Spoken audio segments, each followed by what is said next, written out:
ونستعينه ونستغفره ونؤمن به ونتوكل عليه ونعوذ بالله من شرور أنفسنا ومن سيئات أعمالنا من يهده الله فلا مضل له ومن يضلل فلا هادي له وأشهد أن لا إله إلا الله وأشهد أن محمدا عبده ورسوله أما بعد فإن خير الحديث كتاب الله وخير الهدي هدي محمد صلى الله عليه وسلم والشر الأمور محدثاتها وكل محدثة بدعة وكل بدعة ضلالة وكل عبرة لأولي الأبصار.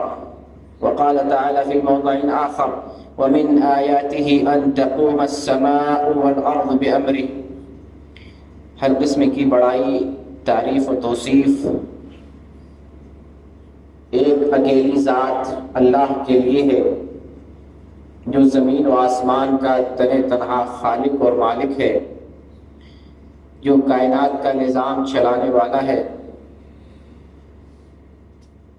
سورج اور چاند کا نظام اسی کے ہاتھ میں ہے، دن اور رات کا نظام اسی کے ہاتھ میں ہے، سردی اور گرمی کا نظام اسی کے ہاتھ میں ہے، بارش اور کائنات کا سارا نظام اللہ کے ہاتھ میں ہے. اللہ تعالیٰ اکیلا ہی پوری دنیا پر حکومت کرتا ہے، اسی کے حکمرانی سے زندگی اور موت ہے، اسی کے حکم سے کائنات چل رہی ہے، جاری اور ساری ہے. اور جب وہ چاہے گا اس دنیا کا نظام درہم برہم کر دے گا، پھر یہ دنیا فنا ہو جائے گی، ختم ہو جائے گی، اور پھر اللہ تعالیٰ سب کا حساب و کتاب لے گا. پھر ایک اگلی زندگی آئے گی، ایک اگلی دنیا آئے گی، آخرت کی دنیا جو کبھی ختم ہونے والی نہیں ہے. درود و سلام کا نزول ہو اللہ کے تمام نبیوں اور رسولوں پر، خصوصاً اللہ کے آخری نبی اور آخری رسول محمد صلی اللہ علیہ وسلم پر. میرے اسلامی بھائیوں، عزیز دوستوں اور دینی ملی بھائیوں، ابھی جو موسم چل رہا ہے، شروع ہو رہا ہے اور ہو چکا ہے، وہ ٹھنڈی کا موسم ہے، موسم سرما ہے، سردی کا موسم. یہ موسم بھی اللہ کی طرف سے ہے، اس میں کسی انسان کا کوئی دخل نہیں ہے، کسی دوسری طاقت کا کوئی دخل نہیں ہے. اللہ تعالیٰ ہی موسموں کو لاتا ہے، اور اللہ کی قدرت سے ہمیں 4 موسم ہر سال نصیب ہوتے ہیں: سردی کا موسم، گرمی کا موسم، موسم بہار اور موسم خزاں. یہ 4 قسم کے موسم ہر سال ہمیں نظر آتے ہیں. اس میں بھی کوئی اللہ کی حکمت ہے، اللہ نے اس کے اندر بصیرت رکھی ہے، اس کے اندر حکمت رکھی ہے. اگر ہمیشہ سردی رہے پھر انسان کے لیے پریشانی آ سکتی ہے، ہمیشہ گرمی رہے انسان کے لیے پریشانی آ سکتی ہے، ہمیشہ خزاں کا موسم رہے پریشانی آ سکتی ہے. اللہ تعالیٰ نے متعدد قسم کا موسم رکھا ہے. ایک ایسا کام ہوتا ہے جو گرمی میں نہیں کر سکتے، وہ سردی میں کر لیتے ہیں. کوئی کام سردی میں نہیں کر سکتے، وہ گرمی میں کر لیتے ہیں.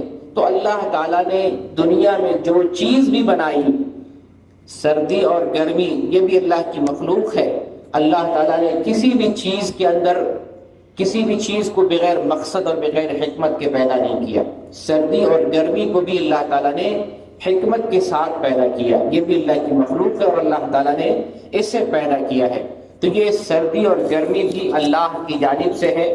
اللہ تعالیٰ نے قرآن میں ارشاد فرمایا: يقلب الله الليل والنهار ان في ذلك لعبرة لأولي الابصار.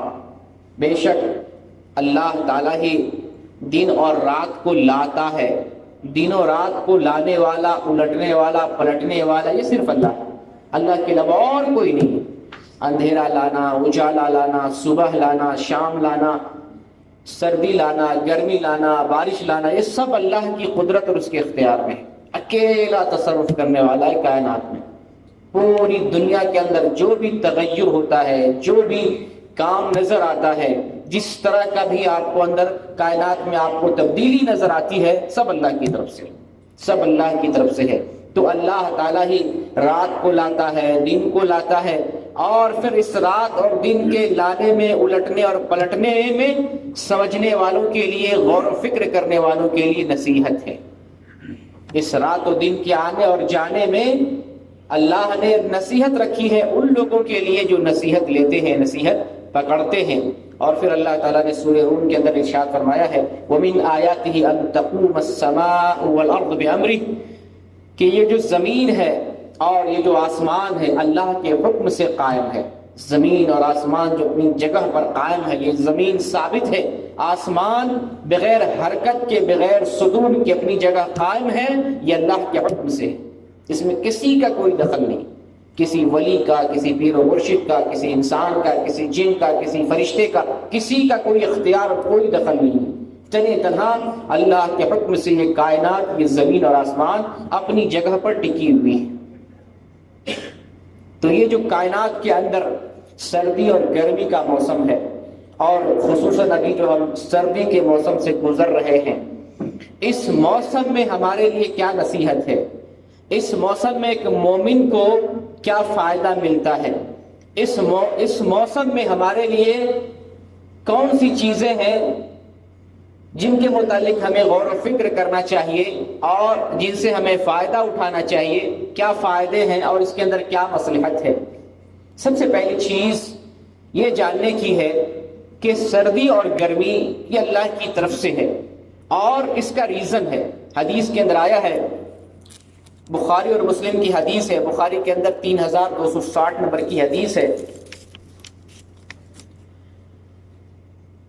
جہنم شکایت کرتا ہے اللہ تعالیٰ سے، اشتکت النار الى ربها فقالت ربی اکل بعضی بعضا فاذن لها بنفسین، نفس فی الشتاء ونفس فی الصیف فاشد ما تجدون من الحر واشد ما تجدون من الزمحریر۔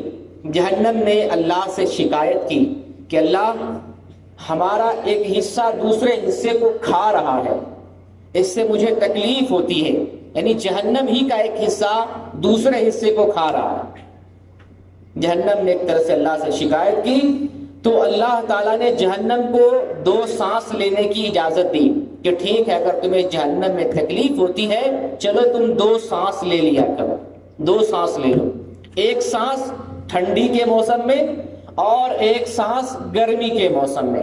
تو یہ جو گرمی، شدید گرمی ہمیں محسوس ہوتی ہے یا شدید ٹھنڈک محسوس ہوتی ہے، یہ جہنم کے سانس لینے کی وجہ سے۔ جہنم ایک سانس لیتا ہے سردی میں تو سردی ہوتی ہے، جہنم ایک سانس لیتا ہے گرمی میں تو دنیا میں گرمی پھیل جاتی ہے۔ تو جہنم کے سانس لینے سے۔ اور ہمیں یہ بھی معلوم ہے کہ اللہ تعالیٰ ہی نے دنیا بنائی، زمین اور آسمان کو بنایا، کائنات کو بنایا، موسم کو بنایا، سردی اور گرمی کو بنایا، زمانہ کو بنایا، یہ سب اللہ کی مخلوق ہے۔ اور اگر کوئی شخص سردی گرمی کو گالی دیتا ہے، برا بھلا کہتا ہے، موسم کو برا بھلا کہتا ہے، گویا اللہ کو برا بھلا کہتا ہے، اللہ کو تکلیف پہنچاتا ہے۔ ایک مومن کو سمجھنا چاہیے کہ یہ سردی اور گرمی بھی اللہ کی طرف سے ہے، اس کو برا بھلا کہنا ہے، اللہ کو برا بھلا کہنا ہے۔ اس لیے ہمیں کسی بھی موسم کو برا بھلا نہیں کہنا چاہیے، نہ سردی کو، نہ گرمی کو، نہ اور کسی موسم کو۔ یہ اللہ کی طرف سے حدیث قدسی کے اندر آیا ہے، بخاری کی حدیث ہے 4826 نمبر کی۔ اللہ تعالیٰ حدیث قدسی اللہ تعالیٰ ارشاد فرماتا ہے، یوذی ابن آدم یسب الدہر وانا الدہر بید الامر اقلب اللیل والنہار۔ ابن آدم مجھے تکلیف پہنچاتا ہے۔ کس طرح سے تکلیف پہنچاتا ہے؟ یسب الدہر، ابن آدم زمانے کو گالی دیتا ہے، موسم کو گالی دیتا ہے، دنیا کو گالی دیتا ہے، وانا الدہر، اور میں ہی زمانہ ہوں، میں ہی زمانہ ہوں، میرے ہی ہاتھ میں تمام معاملات اور اختیارات ہیں۔ لوگ زمانے کو گالی دے کر مجھے تکلیف پہنچاتا ہے، جبکہ میں ہی زمانہ ہوں، اقلب اللیل والنہار، میں ہی دن اور رات کو لانے والا ہوں۔ رات کی سردی سے آپ کو تکلیف ہو، رات کی تاریکی آپ کو تکلیف پہنچائے، یا دن کے اجالے میں بارش یا سرد موسم آپ کو تکلیف پہنچائے، آپ کو صبر سے کام لینا چاہیے. یہ اللہ کی طرف سے ہے. اللہ ہی زمانہ ہے، زمانے کو پیدا کرنے والا اللہ تعالیٰ ہے. اگر آپ زمانے کو، موسم کو گالی دیتے ہیں تو اللہ کو تکلیف پہنچاتے ہیں. لہذا کسی مومن کے لیے جائز نہیں ہے کہ زمانے کو، موسم کو اور دنیا کو گالی دے، کسی بھی مومن کو. تو ٹھنڈی کے موسم میں ایک بات ہمارے لیے نصیحت کی یہ ہے کہ اس موسم کو گالی نہیں دیں، چاہے جتنی شدید ٹھنڈک آ جائے، جتنا تکلیف پہنچائے، جس قدر ہم ٹھنڈی سے پریشان ہو جائیں، مگر ٹھنڈی کو، موسم کو گالی نہیں دینا ہے، برا بلا نہیں کہنا. یہ پہلی چیز سمجھنے والی ہے. اب آگے چلتے ہیں. ٹھنڈی کے موسم میں ایک مومن کے لیے کیا فائدہ ہے، خاص طور سے عبادت کرنے والے مومنوں کے لیے کیا فائدہ ہے؟ کیا کوئی ایسی چیز ہے ٹھنڈی کے موسم میں جس سے مومن انسان فائدہ اٹھا سکتا ہے، یا اس کے اندر صرف تکلیف ہی ہے؟ اگر ہم غور کرتے ہیں، آنکھوں سے دیکھتے ہیں اور سوچتے اور سمجھتے نہیں، عقل نہیں لگاتے ہیں، تو ہم کو نظر آتا ہے کہ ٹھنڈی میں سراپا نقصان ہے، سراپا تکلیف ہے، جسم کو تکلیف پہنچتی ہے، سونے میں تکلیف ہے، اٹھنے میں تکلیف ہے، کام کرنے میں تکلیف ہے، کھانے پینے میں تکلیف ہے، کہیں جانے میں تکلیف ہے. آپ کو بظاہر لگتا ہے ٹھنڈی کے موسم میں تکلیف ہی تکلیف ہے، مگر اس موسم میں خاص طور سے عبادت کرنے والوں کے لیے بہت فائدہ ہے. چلتے ہیں فائدے کی طرف. آپ کو بتاؤں، ٹھنڈی کے موسم میں روزہ اور قیام اللیل کا بڑا فائدہ ہے. وہ فائدہ ہے جو آپ کو گرمی کے موسم میں نصیب نہیں ہوگا. نبی کریم صلی اللہ علیہ وسلم ارشاد فرماتے ہیں، اور یہ حدیث مسند احمد کے اندر ہے، الشتاء ربیع المومن، ٹھنڈی کا موسم مومنوں کے لیے موسم بہار ہے. جس طرح سے موسم بہار آدمی لطف اندوز ہوتا ہے، گھر سے باہر نکلتا ہے، موسم سے لطف اٹھاتا ہے، اسی طرح سے موسم سرما، سردی کا موسم مومنوں کے لیے یہ فائدہ اٹھانے کا موسم ہے، مال غنیمت کی طرح ہے. یہ موسم بہار کی طرح ہے. کیسے موسم بہار کی طرح ہے؟ قصر نہارہ فصام وطال لیلہ فقام. اس کا دن چھوٹا ہوتا ہے تو روزہ رکھ سکتا ہے، اور اس کی رات لمبی ہوتی ہے تو رات میں تہجد اور قیام اللیل کر سکتا ہے. یہ خصوصیت آپ کو گرمی کے موسم میں نہیں ملے گی. ٹھنڈی کے موسم میں دن چھوٹا ہو، گرچہ اس حدیث کو بعض علماء نے ضعیف کہا ہے اور بعض علماء نے صحیح بھی قرار دیا ہے، مگر معنوی طور پر، معنی کے اعتبار سے حدیث صحیح ہے. اور مشاہدے والی بھی چیز ہے کہ ٹھنڈی میں ہم دیکھتے ہیں موسم، دن چھوٹا ہوتا ہے، رات لمبی ہوتی ہے. دن چھوٹا ہوتا ہے، روزہ اگر آپ رکھتے ہیں تکلیف نہیں ہوگی، آسانی سے دن گزر جائے گا، آسانی سے آپ روزہ رکھ سکتے ہیں. جمعرات کا روزہ، سوال کا روزہ، یا مہینے کے اندر 3 روزے ایام 20 کے، یا اس کے علاوہ بھی اگر صوم داؤدی رکھنا چاہتے ہیں، ایک دن روزہ رکھیں، ایک دن روزہ افطار کریں، ایک دن چھوڑ کے گیپ کر کے روزہ رکھیں. روزہ رکھنا اس موسم میں آسان ہے. رمضان کا قضا روزہ اس موسم میں رکھیں. خاص طور سے عورتیں جن کا روزہ، جو نوجوان عورتیں ہوتی ہیں، ان کا تو عام طور سے روزہ چھوٹتا ہے رمضان میں، 8، 10، 7 جو حیض کے ایام ہوتے ہیں یا بچہ پیدا ہو جائے، تو ان روزوں کی قضا ٹھنڈی کے موسم میں دے سکتی ہے، بڑا آسان. تو دن چھوٹا ہونے کی وجہ سے ٹھنڈی کے موسم میں روزہ رکھنا آسان ہے، اور رات لمبی ہونے کی وجہ سے قیام اللیل کرنا آسان ہے. گرمی کے موسم میں آدمی گرمی سے پریشان ہوتا ہے، نیند کم آتی ہے اور رات مکمل گزر جاتی ہے. ٹھنڈی میں نیند بڑے آرام کی آتی ہے، رضائی میں، وہ بھی جو ہے اچھے عمدہ قسم کے جو ہے اوڑھنے میں ہم سو جاتے ہیں، نیند بڑی اچھی آتی ہے. اگر سویرے سو جائیں تو فجر سے پہلے بہت پہلے آپ کی نیند پوری ہو جائے گی اور آپ بیدار ہو کر قیام اللیل کر سکتے ہیں. تو یہ مومنوں کے لیے بڑا اچھا موقع ہے ٹھنڈی کا موسم، کہ دن میں روزہ رکھیں اور رات میں قیام اللیل کریں. یہ نبی کریم صلی اللہ علیہ وسلم کا فرمان ہے کہ یہ مومنوں کے لیے موسم بہار ہے، اس سے فائدہ اٹھانا چاہیے. دن میں روزہ رکھنا چاہیے اور رات میں قیام اللیل کرنا چاہیے. ایک اور حدیث ہے نبی کریم صلی اللہ علیہ وسلم کی، ترمذی کے اندر ہے اور صحیح حدیث ہے، شیخ البانی نے اس حدیث کو صحیح قرار دیا ہے. الغنیمۃ الباردہ الصوم فی الشتاء، بڑی آسانی والی غنیمت، بہت آسانی سے ملنے والی چیز کون سی ہے؟ وہ ٹھنڈی کے موسم میں روزہ رکھنا ہے. یعنی غنیمت کس کو کہتے ہیں؟ مال غنیمت جو جنگ میں ملتا ہے، لڑائی کرنے سے، محنت مشقت کرنے سے، دشمنوں سے. اور یہ روزہ اس میں کوئی لڑائی نہیں، اس میں کوئی جہاد نہیں، اس میں کوئی مشقت نہیں، آسانی سے ہم ٹھنڈی کے موسم میں روزہ رکھ سکتے ہیں۔ اس کو غنیمت کہا گیا، یعنی بڑی آسانی سے حاصل ہونے والی چیز۔ اور اسلاف سے ہمیں یہ بات ملتی ہے کہ صحابہ کرام اور اسلاف ہمارے ٹھنڈی کا موسم آنے پر خوش ہوتے تھے، ایک دوسرے کو سناتے تھے فائدہ اٹھاؤ، دن میں روزہ رکھو، رات میں قیام اللیل کرو، اس موسم سے، موسم سرما سے، سردی کے موسم سے فائدہ اٹھاؤ۔ عمر بن خطاب رضی اللہ تعالیٰ عنہ بیان کرتے ہیں، حلیۃ الاولیاء کے اندر یہ قول موجود ہے، الشتاء غنیمت العابدین، موسم سرما، ٹھنڈی کا موسم عبادت کرنے والے لوگوں کے لیے غنیمت کی چیز ہے، فائدے کی چیز ہے۔ یہ عمر بن خطاب رضی اللہ عنہ بیان کرتے ہیں، اور صحابہ ایک دوسرے کو خبر دیتے تھے کہ موسم آ گیا فائدہ اٹھانے والا، ٹھنڈی کا موسم آ گیا، دن میں روزے رکھو، رات میں قیام اللیل کرو اور رب کو راضی کرو، خوش کرو۔ روزہ اور قیام اللیل یہ دونوں بڑی عبادت ہے، اہم ترین عبادت ہے، اور انسان کو اللہ کے قریب کرانے والے اعمال ہیں۔ روزہ جہنم سے ڈھال ہے، رب کی مرضی اور خوشنودی حاصل ہوتی ہے، دنیا اور آخرت کی پریشانی دور ہوتی ہے، آدمی کو اللہ تعالیٰ جنت نصیب فرماتا ہے، باب الریان سے وہ جنت میں داخل کیا جائے گا۔ اور روزہ یہ ڈھال ہے جہنم سے۔ اللہ کے نبی صلی اللہ علیہ وسلم ارشاد فرماتے ہیں، الصیام جنۃ وحصن حصین من النار۔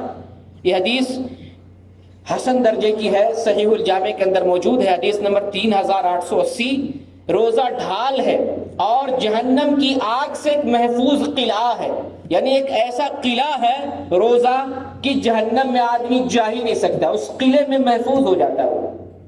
روزہ رکھنے والا آدمی اپنے آپ کو جہنم سے بچا لیتا ہے۔ اور قیام اللیل کا کیا فائدہ ہے؟ قیام اللیل کے بارے میں نبی کریم صلی اللہ علیہ وسلم کی حدیث ہے جو ابن خزیمہ کے اندر موجود ہے، اور شیخ البانی نے شواہد کی بنیاد پر اس حدیث کو حسن قرار دیا ہے۔ نبی کریم صلی اللہ علیہ وسلم فرماتے ہیں، علیکم بقیام اللیل، تمہیں رات کی عبادت کو لازم پکڑنا چاہیے، اس عبادت کو انجام ہی دینا چاہیے، اس عبادت کو پکڑ لینا چاہیے اور مسلسل متواتر کرتے رہنا چاہیے۔ علیکم بقیام اللیل فإنہ داب الصالحین قبلکم، یہ قیام اللیل تم سے پہلے والے لوگوں کا، تمہارے اسلاف کا مشن رہا ہے، وہ لوگ اس طریقے پر، اس راستے پر چلتے رہا کیے ہیں، یعنی قیام اللیل کو انہوں نے اپنی زندگی کا مشن بنایا، ہمیشہ اس عبادت کو انجام دیتے رہے۔ وَهُوَ قُرْبَةٌ لَكُمْ إِلَىٰ رَبِّكُمْ، یہ قیام اللیل تمہارے لیے تمہارے رب سے نزدیکی کا ذریعہ ہے۔ جو اللہ کی عبادت کرتا ہے، قیام اللیل کرتا ہے رات میں جگ کر، وہ آدمی اللہ کی نزدیکی حاصل کرتا ہے، اللہ سے قریب ہو جاتا ہے، اور اللہ تعالیٰ اس کو اپنے قریب بنا لیتا ہے۔ اور کیا فائدہ ہے؟ وَمُكَفِّرَةٌ لِلسَّيِّئَاتِ، اور قیام اللیل سے گناہ کو اللہ تعالیٰ معاف فرماتا ہے۔ وَمَنْهَاتٌ عَنِ الْإِثْمِ، اور قیام اللیل کا فائدہ یہ ہے کہ آدمی برائی سے رک جاتا ہے، برائی کے لیے ڈھال بن جاتا ہے۔ جس بندے کو نماز میں دل نہ لگے، عبادت میں من نہ لگے، نماز کا عادی اور پابند نہ ہو، اللہ کی عبادت سے دور ہو، وہ آدمی گناہوں کا رسیا ہو جاتا ہے۔ اور جس کو عبادت میں من لگ جائے، عبادت کی چاشنی حلاوت اسے نصیب ہو جائے، وہ آدمی گناہوں سے دور ہو جاتا ہے۔ تو قیام اللیل کا فائدہ ہم نے سنا، نبی کریم صلی اللہ علیہ وسلم فرماتے ہیں اللہ کی نزدیکی حاصل ہوتی ہے، گناہ معاف کیا جاتا ہے، اور آدمی گناہوں سے محفوظ ہوتا ہے، گناہوں سے بھی محفوظ ہو جاتا ہے، بچتا رہتا ہے اللہ کی توفیق سے۔ تو یہ جو موسم ٹھنڈی کا، دن میں روزہ رکھنا، رات میں قیام اللیل کرنا، اس موسم سے فائدہ اٹھا کر ہم بہت سارے اجر کما سکتے ہیں۔ ہمیں بظاہر لگ رہا ہے کہ ٹھنڈی کا موسم ہمارے لیے مشکل ہے، جسمانی اعتبار سے حقیقتاً مشکل ہے، جسم کو تکلیف پہنچتی ہے، نقصان پہنچتا ہے، تکلیف محسوس ہوتی ہے، مگر آخرت کے اعتبار سے، دین کے اعتبار سے اس کے اندر بڑی بھلائی ہے، بڑے بے پناہ اجر اور بہت سارے ثواب کا کام ہے۔ تو ہم نے یہ جانا کہ ٹھنڈی کے موسم میں دن میں بندگی، دن میں روزہ رکھا جا سکتا ہے اور رات میں قیام اللیل کیا جا سکتا ہے۔ ٹھنڈی کے موسم میں اگر کوئی فرض نماز بھی پڑھتا ہے، 5 وقت کی نماز کا عادی ہے اگر وہ انسان، تو اسے بھی تکلیف ہو سکتی ہے، پریشانی ہو سکتی ہے، نزلہ زکام لگ سکتا ہے، بخار لگ سکتا ہے، بیمار ہو سکتا ہے۔ ٹھنڈی کا موسم کوئی معمولی نہیں ہے، اس کے اندر ہے نقصان ہے، ضرر ہے، لیکن اگر انسان برداشت کرتا ہے، تکلیف پر صبر کرتا ہے تو فائدہ ہی فائدہ ہے، اجر ہی اجر ہے۔ نبی کریم صلی اللہ علیہ وسلم کا فرمان ہے الا ادلکم علی ما یمحو اللہ بہ الخطایا ویرفع بہ الدرجات۔ نبی کریم صلی اللہ علیہ وسلم صحابہ سے عرض کرتے ہیں کہ کیا میں تمہیں ایسی بات نہ بتلاؤں جس کی وجہ سے اللہ تعالیٰ گناہوں کو معاف کرتا ہے اور جس کی وجہ سے اللہ تعالیٰ درجات کو بلند کرتا ہے؟ صحابہ نے عرض کیا اللہ کے رسول کیوں نہیں، ہم ایسی بات تو ضرور جاننے کی کوشش کریں گے۔ آپ صلی اللہ علیہ وسلم نے فرمایا اسباغ الوضوء علی المکارہ، تکلیف برداشت کرتے ہوئے مکمل طور پر وضو کرنا یہ بڑی برکت کی چیز ہے۔ تکلیف برداشت کرتے ہوئے، تکلیف کون سی ہے؟ ٹھنڈی میں وضو کرنا یہ تکلیف ہے، بیمار ہوتے وضو کرنا تکلیف ہے، فجر کے لیے اٹھ کے ٹھنڈی میں وضو کرنا یہ مزید تکلیف در تکلیف ہے۔ تو تکلیف برداشت کرتے ہوئے مکمل وضو کرنا، کامل طور پر وضو کرنا یہ بڑی برکت کی چیز ہے، اس سے اللہ گناہ بھی معاف کرتا ہے، درجہ بھی بلند کرتا ہے۔ اور کون سی چیز ہے؟ وَكَثْرَةُ الْخُطَىٰ إِلَى الْمَسَاجِدِ، اور مسجد کی طرف بہت زیادہ چل کر کے آنا، اکثر و بیشتر مسجد کی طرف چل کر آنا، یہ بھی بے پناہ اجر کا کام ہے۔ اور وَإِنْتِظَارُ الصَّلَاةِ بَعْدَ الصَّلَاةِ، اور ایک نماز کے بعد دوسری نماز کا انتظار کرنا یہ بھی بڑے اجر کا کام ہے۔ فَذَلِكُمُ الرَّبَاطُ، اس کو نبی صلی اللہ علیہ وسلم نے عربی میں رباط کہا ہے۔ رباط کہتے ہیں کہ اپنے نفس کو اللہ کی اطاعت پر روک لینا، اپنے نفس کو دبا لینا اور اس کو اللہ کی اطاعت کا قائل کروا لینا۔ تو ٹھنڈی کے موسم میں ٹھنڈے پانی سے وضو کرنا یہ تکلیف کا باعث ہے، اس تکلیف پر صبر کرنے کی وجہ سے اللہ تعالیٰ گناہوں کو معاف کرتا ہے اور درجات کو بلند کرتا ہے۔ وضو کامل طور پہ ہونا چاہیے۔ بہت سارے لوگ ٹھنڈی کے موسم میں وضو تو کرتے ہیں مگر جھٹ پٹ وضو کرتے ہیں، کہیں بھیگا کہیں نہیں بھیگا، کہیں پانی پہنچا کہیں نہیں پہنچا۔ اس حالت میں آپ کا نہ وضو ہوگا نہ آپ کی نماز ہوگی، بلکہ گناہگار ہوں گے۔ ایک شخص کے ایڑی میں تھوڑا سا حصہ خشک رہ گیا تھا، نبی صلی اللہ علیہ وسلم نے انہیں بربادی کی بات بتائی، وَيْلٌ لِلْعَاقَابِ، ایڑی والے کے لیے بربادی ہو، یعنی جس نے ایڑی معمولی حصہ وضو میں چھوڑ دیا تھا، خشک رہ گیا تھا، آپ نے کہا اس کے لیے بربادی۔ اور جو وضو میں جھٹ پٹ وضو کرتا ہے، کہیں دھویا کہیں نہیں دھویا، کیونی نہیں دھوئی، چہرہ صحیح سے نہیں دھویا، پیر میں خشک رہ گیا، وضو بھی نہیں ہوگا، عبادت بھی نہیں ہوگی۔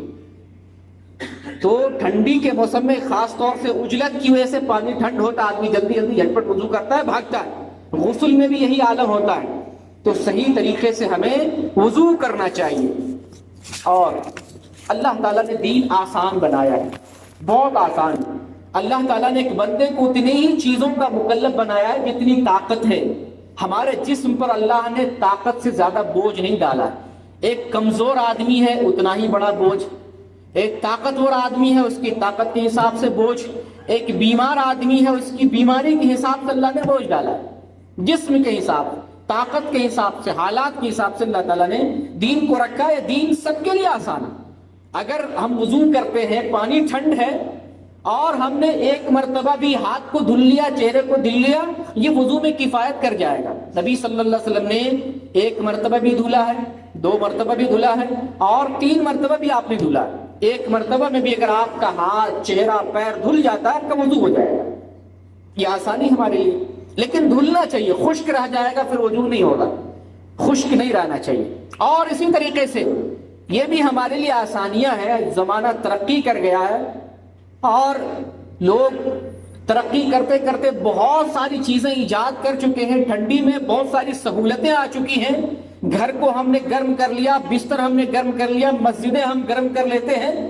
تو الحمدللہ ان سہولتوں سے فائدہ اٹھانے میں کوئی حرج کی بات نہیں۔ آپ پانی گرم کر لیں، گرم پانی سے وضو کرتے ہیں، یہ آسانی اللہ کی طرف سے آسانی ہے اور اس میں کوئی حرج کی بات نہیں۔ آپ کو وضو کرنے کا ثواب ملے گا، اس سے وضو کریں گے، وضو ہوگا، نماز بھی ہوگی۔ یہ اللہ کی طرف سے آسانی ہے۔ وضو کرنے کے بعد اگر آپ گیلے ہاتھ کو رومال سے، دستی سے پوچھتے، اس میں بھی کوئی حرج کی بات نہیں۔ بہت سے لوگ سمجھتے ہیں کہ ہاتھ نہیں پوچھنا چاہیے، ٹھنڈی میں بھی مزید اپنے بدن کو ٹھنڈا کرتے ہیں، اس میں کوئی حرج نہیں۔ نبی کریم صلی اللہ علیہ وسلم سے ثابت ہے، آپ وضو کرنے کے بعد ایک تولیہ تھا آپ کے پاس، ایک چھوٹا ٹکڑا تھا کپڑے کا، آپ اس سے ہاتھ پوچھا کرتے تھے، اس میں کوئی حرج نہیں، وضو کر کے آپ ہاتھ پوچھ سکتے ہیں۔ اور وضو کرنے کے بعد ٹھنڈی لگ رہی ہے، سر پہ آپ گرم ٹوپی لگا لیں، ہاتھ میں دستانہ لگا لیں، پیر میں موزہ لگا لیں، پھر مسجد آ کر نماز پڑھیں۔ یہ دین میں آسانیاں ہیں، ان آسانیوں سے فائدہ اٹھا سکتے ہیں، کوئی حرج کی بات، کوئی حرج کی بات نہیں۔ آپ نے گرم پانی سے وضو کیا، وضو کے بعد آپ نے اپنے سر کو ڈھک لیا، ہاتھ میں دستانہ لگا لیا، پیر میں موزہ لگا لیا، اوپر سے آپ جیکٹ یا چادر لگا لیے، پھر مسجد آتے ہیں، اس میں کوئی حرج کی بات نہیں۔ ان آسانیوں سے فائدہ اٹھانے میں کوئی حرج کی بات نہیں۔ البتہ نماز کے اندر کچھ چیزوں کو دھیان رکھنے کی ضرورت ہے۔ بعض لوگ چادر اوڑھتے ہیں تو بدن کو بڑے مضبوطی سے باندھ لیتے ہیں، ہاتھ وغیرہ بھی حرکت نہیں کر پاتا آدمی، تو ایسا ممنوع ہے۔ نماز میں ایسا ہیئت بنائے کہ آسانی سے عبادت کر سکیں۔ اتنا تیز، اس کی ممانعت حدیث میں منع کیا گیا، اتنا تیز اپنے آپ کو کسی کپڑے سے نہ باندھو کہ آپ کو نماز کی ادائیگی میں تکلیف و مشقت ہو۔ اسی طریقے سے نماز کی حالت میں منہ کو ڈھکنے سے منع کیا گیا ہے۔ منہ کو نہ ڈھکے، آپ اپنے سر کو، داڑھی کو، کان کو چھپا سکتے ہیں جس میں ٹھنڈی لگتی ہے۔ چہرہ کھلا رکھنا چاہیے، منہ کھلا رکھنا چاہیے، کیونکہ یہیں سے ذکر ہوتا ہے، یہیں سے قرات ہوتی ہے، یہیں سے تلاوت ہوتی ہے، تو منہ کو باندھنے کی ضرورت نہیں، اس سے منع کیا گیا ہے۔ اسی طریقے سے ایسی چادر آپ استعمال کریں جو زمین سے دونوں طرف گھسٹتی ہو، یہ بھی منع ہے۔ نماز میں خاص طور سے منع ہے، اس کو صدل بولتے ہیں، اور عام حالات میں بھی منع ہے۔ ایسا کوئی کپڑا جو زمین سے گھس کر چلتا ہے وہ ہمارے لیے منع ہے، چاہے پاجامہ ہو، شلوار ہو، قمیص ہو، ٹی شرٹ ہو، فل پینٹ ہو، یا جبہ ہو، یا چادر ہو۔ کوئی بھی کپڑا بدن پر جس کو آپ استعمال کرتے ہیں اگر زمین سے گھسٹتا ہے، یہ تکبر کی علامت ہے اور یہ ممنوع ہے، نماز میں بھی اور غیر نماز میں بھی۔ تو ان چیزوں سے ہمیں بچنے کی ضرورت ہے۔ بہرکیف وضو کرنا ٹھنڈی کے موسم میں اجر والا کام ہے، اور اس پر اللہ تعالیٰ ثواب دیتا ہے، گناہ معاف کرتا ہے اور درجات کو بلند کرتا ہے۔ اسی طریقے سے ٹھنڈی کے موسم میں اسلام کی طرف سے ہمارے لیے، عبادت کرنے والوں کے لیے یہ بھی آسانی ہے کہ آپ غسل نہیں کر سکتے ہیں اگر پانی موجود نہیں ہے، یا آپ بیمار ہیں، پانی کا استعمال آپ کے لیے نقصان دہ ہے، بیماری میں مزید اضافہ کر سکتا ہے، تو آپ تیمم کر سکتے ہیں۔ یہ اسلام کی طرف سے آسانی ہے۔ آپ کو احتلام ہو گیا رات میں، یا کوئی شخص جنبی ہو گیا، بیوی سے ہم بستری کیا، غسل کرنا ہے، ٹھنڈی کا موسم ہے یا فجر کا وقت ہے، پانی نہیں ہے تو آپ تیمم کر لیں گے۔ پانی موجود ہے مگر پانی کے استعمال سے ہماری بیماری میں اضافہ ہو سکتا ہے، ہم کو بیماری لگ سکتی ہے، تو آپ تیمم کر سکتے ہیں۔ یہ اسلام کی طرف سے آسانی ہے، یہ اسلام کی طرف سے آسانی ہے۔ ٹھنڈی میں بھی اور گرمی میں بھی اگر ایسی سچویشن ہو، ایسی صورتحال ہو، گرمی میں بھی آپ تیمم کر سکتے ہیں۔ یہ اللہ تعالیٰ نے اپنے بندوں کے لیے آسانیاں پیدا فرمائی ہیں۔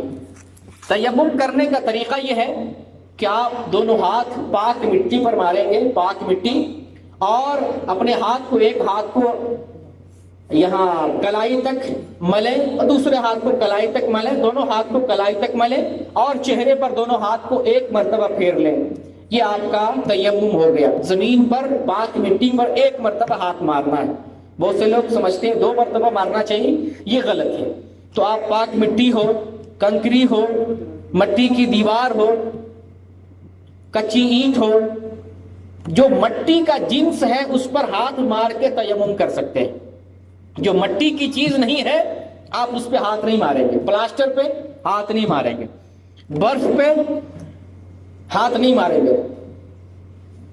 جو مٹی کے جنس کی چیز ہے آپ اس پر ہاتھ مار کر تیمم کر سکتے ہیں۔ اور یہ تیمم غسل سے اور وضو سے دونوں سے کفایت کرے گا۔ اگر آپ تیمم کر لیتے ہیں، غسل بھی ہو گیا اور وضو بھی ہو گیا، اس سے آپ نماز بھی پڑھ سکتے ہیں۔ اب آتے ہیں ٹھنڈی میں جو ہمارے لیے ایک فائدے کی چیز ہے، وہ مسح کرنا۔ آپ امامہ لگائے ہوئے ہیں، سر پہ کوئی چیز شدت کے ساتھ باندھے ہوئے جسے امامہ کہتے ہیں، آپ اس پر مسح کر سکتے ہیں۔ یہ ٹھنڈی میں بھی ہے اور گرمی میں بھی ہے، امامہ مگر لگائے ہوئے ہیں تو مسح کر سکتے ہیں۔ نبی کریم صلی اللہ علیہ وسلم سے امامہ پر مسح کرنا ثابت ہے۔ اسی طریقے سے موزہ لگائے ہوئے ہیں، خف جو چمڑے کا ہوتا ہے یا جراب استعمال کیے ہوئے جو نیلون کا ہوتا ہے یا کپڑے کا بنا ہوا ہوتا ہے، جراب پہ اور خف پہ، موزہ پہ اور جراب پہ، دونوں چیزوں پہ آپ مسح کر سکتے ہیں۔ یہ نبی کریم صلی اللہ علیہ وسلم سے ثابت ہے۔ بہت سے لوگ سمجھتے ہیں چمڑے والے موزے پہ مسح کیا جا سکتا ہے اور یہ نیلون اور سوتی کے موزوں پر مسح نہیں ہوتا ہے، یہ غلط خیالی ہے، یہ لوگوں کی غلط فہمی ہے۔ یہ بات ثابت ہے نبی کریم صلی اللہ علیہ وسلم سے، آپ صلی اللہ علیہ وسلم نے موزے پر، جراب پر، جوتوں پر مسح کیا ہے۔ ابن ماجہ، ترمذی، ابو داؤد کی روایت ہے اور یہ حدیث صحیح ہے شیخ البانی کے نزدیک۔ حضرت مغیرہ بن شعبہ رضی اللہ تعالیٰ عنہ بیان کرتے ہیں، توضأ النبی صلی اللہ علیہ وسلم ومسح علی الجوربین والنعلین، نبی کریم صلی اللہ علیہ وسلم نے جب وضو فرمایا تو وضو کے بعد وضو میں آپ نے جورب پر، جورب بولتے ہیں جو لینول یا سوتی کا جو کپڑا ہوتا ہے اس پر آپ نے، اور جوتوں پر آپ نے مسح کیا ہے۔ جب نبی کا فرمان آ جائے، نبی کا کام آ جائے، نبی کی سنت آ جائے تو دنیا میں کسی کی بات نہیں دیکھی جائے گی، کسی کی بات نہیں چلے گی نبی کی بات کے سامنے۔ تو جورب پر مسح کرنا نبی کریم صلی اللہ علیہ وسلم سے ثابت ہے، ہم جورب پہ مسح کر سکتے ہیں۔ اور الحمدللہ دین میں ایک قسم کی آسانی اللہ تعالیٰ نے ہمیں آسانی دی ہے۔ جو آدمی مسافر ہے اس کے لیے 3 دن اور 3 رات تک موزے پر مسح کرنا جائز ہے، اور جو مقیم ہے جیسے کسی جگہ پر ٹھہرا ہوا ہے اس کے لیے 1 دن اور 1 رات مسح کرنا جائز ہے۔ مسح کی شرط، مسح کی 4 شرطیں ہیں، کن حالت میں ہم موزے پر مسح کریں گے۔ شرط سن لیں۔ پہلی شرط یہ ہے کہ اس موزہ پر، اس جراب پر ہم مسح کر سکتے ہیں جس کو ہم نے وضو کر کے پہنا۔ اگر بغیر وضو کے ہم نے موزہ لگا لیا ہے تو وضو کے وقت ہم اس پر مسح نہیں کر سکتے۔ مسح کب کریں گے؟ جب ہم وضو کر لیے، وضو کرنے کے بعد موزہ لگائے ہیں، اب ہم اس موزہ پر مسح کر سکتے ہیں۔ پہلی شرط ہے۔ دوسری شرط یہ ہے کہ موزہ پاک ہونا چاہیے، تو اس میں گندگی لگ جائے، نجاست لگ جائے تو پھر موزے کو اتارنا پڑے گا، موزہ پاک ہونا چاہیے۔ تیسری شرط یہ ہے کہ حدث اصغر سے چھوٹی ناپاکی اگر ہو جائے تب ہم موزے پر مسح کر سکتے ہیں۔ بڑی ناپاکی ہو جائے، مثلا غسل کی ضرورت پڑ جائے، احتلام ہو جائے، جنابت ہو جائے، غسل کی حاجت پڑ جائے تو ہم موزہ پر مسح نہیں کریں گے، تب غسل کے لیے موزہ اتارنا ضروری ہے۔ یہ تیسری شرط۔ اور چوتھی شرط یہ ہے کہ مسح مدت کے اندر ہی کر سکتے، اس سے زیادہ نہیں۔ مسافر کے لیے 3 دن 3 رات اور مقیم کے لیے 1 دن 1 رات، تو مسافر 3 دن 3 رات سے زیادہ مسح نہیں کر سکتا اور مقیم 1 دن 1 رات سے زیادہ مسح نہیں کر سکتا۔ یہ مسح کی 4 شرطیں ہیں۔ اور مسح کا وقت کب شروع ہوتا ہے؟ مثلا ہم ابھی جمعہ کے لیے وضو کیے ہیں، وضو کے بعد ہم نے موزہ لگایا ہے، اب مسح کا وقت شروع کب ہوگا؟ جب ہمیں چھوٹی ناپاکی ہمیں آ جائے، پیشاب آ جائے، پاخانہ آ جائے اور عصر کی نماز کے لیے ہم وضو کرتے ہیں، اس وقت ہم اگر پیر پہ مسح کرتے ہیں، اس وقت سے ہمارا ٹائم شروع ہوتا ہے۔ جس وقت پہلی مرتبہ مسح کرتے ہیں اس ٹائم سے مسح کا وقت شروع ہوتا ہے، اس ٹائم سے لے کر کے مقیم کے لیے 24 گھنٹہ اور مسافر کے لیے 3 دن اور 3 رات تک۔ ٹھیک ہے۔ مسح کا طریقہ کیا ہے؟ مسح کا طریقہ یہ ہے، دونوں ہاتھوں کو تر کر لیں گے، پانی سے تر کر لیں گے اور ہاتھوں کی انگلیوں کو پیر کی جو انگلیاں ہیں وہاں سے شروع کریں گے اور پنڈلی کی طرف لا کے چھوڑ دیں گے۔ ایک بار مسح ہو گیا، پنڈلی کے پیچھے نہیں لانا ہے اور پیر کے نیچے بھی مسح نہیں کرنا ہے، پنڈلی کے آگے حصے والے انگلی کی طرف انگلی سے شروع کریں گے اور پنڈلی کی طرف لا کے چھوڑ دیں گے ایک بار، یہ مسح ہو گئی۔ یہ مسح کا طریقہ ہے۔ تو الحمدللہ اللہ کی طرف سے ہمارے لیے یہ بھی آسانی ہے دین میں کہ ہم اگر پانی ہمارے لیے نقصان دہ ہو یا پانی نہ ملے تو تیمم کر سکتے ہیں، اور اسلام کے اندر یہ بھی ہمارے لیے آسانی ہے کہ ہم امامہ پر مسح کر سکتے ہیں، ہم موزے پر مسح کر سکتے ہیں۔ اسی طریقے سے موسم سرما کے اندر جو سہولتیں ہیں اور موسم سرما کی جو فائدے والی چیزیں ہیں، دنیاوی چیزیں ہیں، ان سے فائدہ اٹھانے میں کوئی حرج کی بات نہیں ہے۔ کسی کے لیے ضروری نہیں ہے کہ وہ بدن کو کانپ کر مسجد جائے یا ٹھنڈے پانی ہی سے غسل کرے، ٹھنڈے پانی ہی سے وضو کرے، یا گرمی کا استعمال نہ کرے، ہیٹر کا استعمال نہ کرے، گرم پانی کا استعمال نہ کرے، ایسی چیز نہیں ہے۔ ہم اپنے آپ کو سہولت پہنچانے کے لیے دنیا کی سہولتوں سے فائدہ اٹھا سکتے ہیں۔ اگر ہیٹر سے پانی گرم کر رہے ہیں یا جو ہے گرم پانی ہمیں نصیب ہو رہا ہے، آپ اس سے وضو اور غسل کر سکتے ہیں۔ اپنے بدن کو ڈھانک کر جیکٹ سے آپ گرم چیزوں کا استعمال کر کے نماز پڑھ سکتے ہیں۔ اگر زمین پر ٹھنڈی محسوس ہو، جیسے پکا یا مٹی ہے جو آپ کو تکلیف پہنچائے، سردی پہنچائے، تو آپ وہاں پر کپڑا رکھ سکتے ہیں۔ نبی کریم صلی اللہ علیہ وسلم سے ثابت ہے، اور صحابہ بھی ایسا کرتے تھے کہ یہ گرمی کے موسم میں جب زمین پر تپش ہوتی تھی، گرمی سے پیشانی پر جو ہے تپش محسوس ہوتی تھی، تو آپ وہاں پر کپڑا رکھ لیتے تھے۔ تو آپ بھی سردی کے موسم میں اگر ایسا ہو تو آپ رومال رکھ سکتے ہیں، یا قالین اگر بچھا ہوا ہو، اس میں بھی کوئی حرج کی بات نہیں، یا اگر ٹوپی اگر تھوڑی سی نیچے کر لیتے ہیں تاکہ سردی محسوس نہ ہو، اس میں بھی کوئی حرج کی بات نہیں۔ تو گرمی پہنچانے والی جو چیزیں ہیں آپ اس سے فائدہ اٹھا سکتے ہیں۔ اور اسی طریقے سے آپ کسی جگہ پہ ہیٹر رکھ کے نماز پڑھ رہے ہیں، گرچہ آگ ہے، ہم آگ کی عبادت نہیں کر رہے ہیں، لیکن ہیٹر سے اپنے بدن کو اگر ہم جو ہے گرمی پہنچا رہے ہیں تو اس میں کوئی حرج کی بات نہیں۔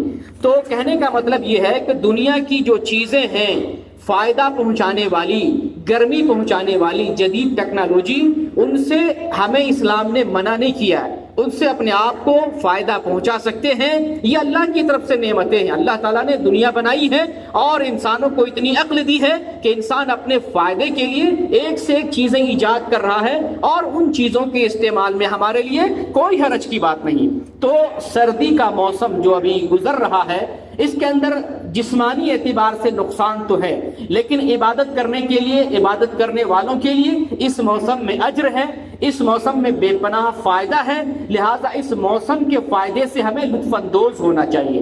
اور خاص طور سے جو لوگ ٹھنڈی کی وجہ سے سست پڑ جاتے ہیں نماز سے، پھر کتنے ایسے لوگ گرمیوں میں نماز کے پابند ہوتے ہیں، سردی میں اپنی نماز چھوڑ دیتے ہیں وضو کی وجہ سے، اٹھنے کی وجہ سے، یا جو ہے تکلیف اور مشقت کی وجہ سے۔ ایسے لوگوں کو سمجھنے کی ضرورت ہے کہ آپ کو جتنا ثواب گرمی میں نہیں ملے گا، اس کا کئی گنا ثواب عبادت کی وجہ سے سردی میں ملے گا، کیونکہ آپ تکلیف برداشت کر رہے ہیں، آپ اللہ کی رضا تلاش کر رہے ہیں اور اللہ کے دین پر عمل کر رہے ہیں، تو آپ کو اللہ تعالیٰ مزید ثواب دے گا۔ لہٰذا اس تعلق سے ہمیں سوچنے کی ضرورت ہے، اور اس موسم میں احتیاط بھی کرنے کی ضرورت ہے۔ ٹھنڈی واقعی تکلیف کا موسم ہوتا ہے، تو احتیاط کرنے کی ضرورت ہے۔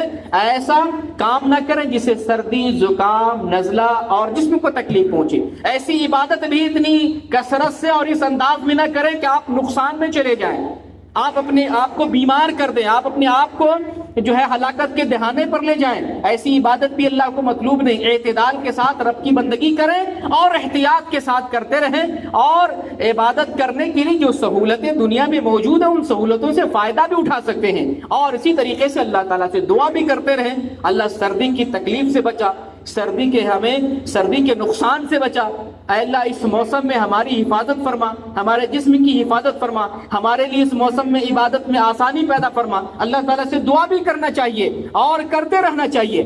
اور حدیث کے اندر آیا ہے کہ جو بندہ اللہ تعالیٰ سے جنت مانگتا ہے، 3 مرتبہ اللہ سے جنت مانگتا ہے، اللہ تعالیٰ سے وہ جنت خود سفارش کرتی ہے، اے اللہ اس آدمی کو جنت میں داخل کر دے۔ اس موسم میں، جس موسم میں ہم تکلیف محسوس کرتے ہیں اور بندگی کر کے ہم اللہ کو راضی کرتے ہیں، اس عالم میں اللہ اگر ہم سے راضی ہو جائے اور راضی ہو جاتا ہے، اس رضامندی کے موسم میں اللہ سے جنت کا مطالبہ کریں، اللہ سے جنت مانگے۔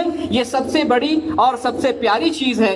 اور جو شروع میں میں نے بات بتائی تھی کہ ٹھنڈی اور گرمی یہ بھی اللہ کی طرف سے ہے، موسم کو گالی نہیں دینا چاہیے۔ اللہ تعالیٰ ہی زمانہ لاتا ہے، دن لانے والا ہے، رات لانے والا ہے، ٹھنڈی اور گرمی کا لانے والا ہے، کائنات میں تبدیلی پیدا کرنے والا ہے۔ سورج کا نظام، چاند کا نظام، ٹھنڈی اور گرمی کا نظام، بارش کا نظام، سارا نظام اللہ کے ہاتھ میں، یہ نظام اللہ چلانے والا۔ لہٰذا موسموں کو، زمانے کو اور دن و رات کو گالی نہیں دینا چاہیے، برا بھلا نہیں کہنا چاہیے۔ اگر آپ کے سامنے کوئی بھائی سردی کو برا بھلا کہتا ہے، کہ سردی کی وجہ سے میں پک گیا، بیمار ہو گیا، تھک گیا، میری ایسی حالت ہو گئی، ایسے بندے کو منع کریں کہ اللہ تعالیٰ اس سے ناراض ہوتا ہے۔ اللہ تعالیٰ نے ہر موسم میں حکمت اور نصیحت رکھی ہے، جیسا کہ اللہ تعالیٰ نے قرآن میں ارشاد فرمایا ہے یقلب اللہ اللیل والنہار ان فی ذلک لعبرۃ لأولی الابصار۔ اللہ تعالیٰ ہی دن و رات کو لانے والا ہے، اور جو لوگ بصیرت والے ہیں، جو لوگ سمجھ والے ہیں، بوجھ والے ہیں، ان کے لیے ان رات و دن کے آنے اور جانے میں نصیحت ہے۔ تو ہمیں اس موسم سے نصیحت اٹھانا چاہیے۔ اور سب سے پیاری بات اور اہم بات آپ سے کہنا چاہتا ہوں، وہ یہ کہنا چاہتا ہوں کہ اللہ تعالیٰ نے آپ کو مال دیا، آپ پردیس میں ہیں، کماتے ہیں، اچھا کھاتے ہیں، اچھا پہنتے ہیں، اچھی رہائش اختیار کرتے ہیں، تو جو آپ کے پڑوس میں، آپ کے گاؤں میں، آپ کی بستی میں، آپ کے رشتہ داروں میں، آپ کے جان و پہچان میں غریب آدمی ہے اور اس ٹھنڈی کے موسم میں سردی سے کپ کپاتا ہے، ٹھنڈی کا جیکٹ نصیب نہیں ہوتا، بلینکٹ نصیب نہیں ہوتا، گھر میسر نہیں ہے، آپ ان کی مدد کریں جس حیثیت سے ہو، جیکٹ دے کر ہو، کمبل دے کر ہو، گھر میں تعاون دے کر ہو، کسی بھی ہیٹر دے کر ہو، جو بھی آپ سے بن پڑے غریبوں کی مدد کرنے کے لیے اس موسم میں آگے آئیں، اور ان غریبوں کی، ان یتیموں کی، بیواؤں کی، مسکینوں کی مدد فرمائیں جن کو ٹھنڈک میں نقصان پہنچاتا ہے، ان کو علاج کے لیے پیسے نہیں ہوتا، گرمی سے بچاؤ کے لیے کوئی سہولت نہیں ہوتی ہے۔ اللہ تعالیٰ سے دعا ہے بارلا ہمارے لیے اس ٹھنڈی کے اندر خیر اور برکت فرما دے، اللہ تعالیٰ ہمیں عبادتوں کی توفیق دے۔ اللہ ٹھنڈی کے موسم میں تو نے جو بھی حکمتیں رکھی ہیں ان تمام حکمتوں سے ہمیں فائدہ اٹھانے کی توفیق دے۔ اے اللہ ہماری عبادتوں کے اندر اخلاص پیدا کر دے۔ اے اللہ ہم نے جو بھی ٹوٹی پھوٹی عبادتیں تیری رضامندی کے لیے کی ہیں، انجام دی ہیں، اے اللہ تو اپنی رضا کے لیے قبول فرما کر دنیا اور آخرت میں سعادت سے نواز دے۔ بار الہ ہمارے دلوں کی صفائی فرما دے، ہمارے بھائیوں کی حفاظت فرما۔ اے اللہ امت مسلمہ کے اندر جو لوگ پریشان حال ہیں ان کی پریشانی دور فرما دے، جو بے روزگار ہیں ان کے لیے روزگار مہیا فرما دے، جو مقروض ہیں ان کی قرضے کی ادائیگی فرما دے، جو بے اولاد ہیں ان کو اولاد سے نواز دے، جو مظلوم ہیں اے اللہ ان کی تو حفاظت فرما۔ بار الہ دنیا میں جب تک زندہ رہیں اسلام پر زندہ رہیں، اور جب ہمارا خاتمہ ہو ایمان پر خاتمہ ہو۔ آمین وآخر دعوانا ان الحمد للہ رب العالمین۔